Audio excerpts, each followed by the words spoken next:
Good evening, everyone. I welcome you to the ongoing series on psychoanalysis, and I'm Pulkit. I'm clinical psychologist at Winhans, and today's talk will touch upon depression.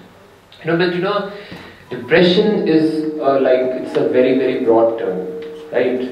So it is used, we use it in everyday term. Also, we also see it in terms of personality. We also see it as a specific disorder. So I will just take a few moments to clarify, that what particular form of depression will we be talking about today, right? Which interestingly, I also have not written so much on my slides, so you just, I just stay here only. It just struck my mind right now. See, one very important thing is that we may use the term depression in our everyday understanding, communication and feeling. So, one very obvious meaning when I say that I'm depressed, it simply means that I'm feeling low. That something has happened at the moment I'm feeling low, so I say that, I'm depressed. So that's one meaning of depression, which is simple, like the normal sadness which comes and goes, which does not stay on, right? There's a second form of depression which is more personality based. We are going to actually touch upon this second form of depression. Now, this kind of depression has its roots pretty early in childhood. That there are people who develop in a certain way, that they grow up with a very faulty sense of self. They feel that there's something wrong with them right from a very early stage of life, and they very easily they get sad or unhappy, and their entire life is they are somewhere scared that no one would love to be with them. Yeah, and so their entire life is organized around those themes, So we would be in detail talking about this second type, which is the depressive personality. This third, which we see depression as a psychiatric disorder.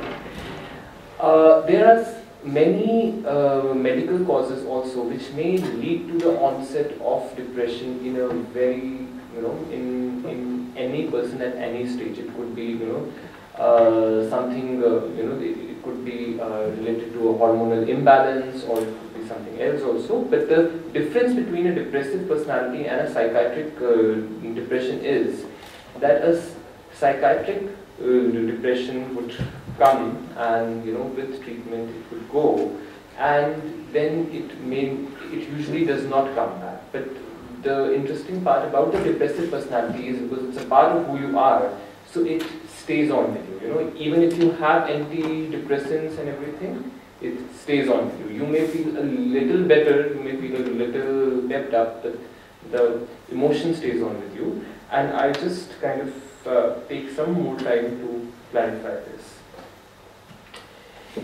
So, as I said, it's very important, because what happens in our country and in our setup is that we actually are confused between the three. So if someone comes and says that I'm feeling very depressed, so we may think of it as, that it's something which is very transitional, just pass right away kind of thing.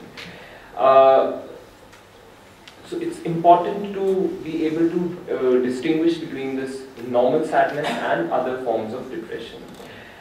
As I said, it is actually also very confusing because you can also have the three things at times. It's not that you can have either of them. But as I said, that the depressive personality about which we are talking today specifically, it includes repetitive personality themes, like which are in some ways very lifelong, that they would not leave you. They are not the things which will come and go. It's not like this that that now you are feeling very fine, and after 8 months you feel low. It's not like that. It's like this, that in your life you are feeling at times a little normal, at times a little high, at times a little low. But at the back of your mind, these low feelings are almost always there, kind of thing. And they would include that they are, the ways in which the person thinks, the ways in which the person feels, behaves and relates to others, and they typically intensify under stress.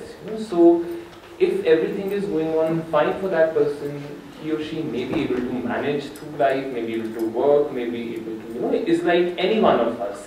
But if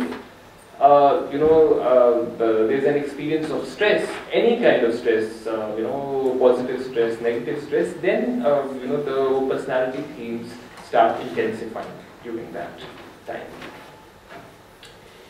Yeah, and the interesting point of differentiation once again between the depressive personality and the psychiatric depression is that you may not see very severe vegetative symptoms, because when you have a psychiatric depression, it would be like this, that your appetite would drastically go down, your sleep would be drastically low, you would be like, you would not, the person may be quite restricted in their movements, and there would be a decreased sense of pleasure. But depressive personality is able to actually carry on the day-to-day tasks kind of thing. It's somewhere inside, deep down, that they have these feelings. As I again said, the antidepressant or any mood stabilizing medications do have an impact on the depressive illness, on symptoms of depression, but if someone has that kind of a personality, they may have actually a very little impact on that, because in order to heal if someone has a depressive personality, they would require a great deal of self-awareness and some kind of working through of their inner conflicts, about which we are going to touch in today's talk.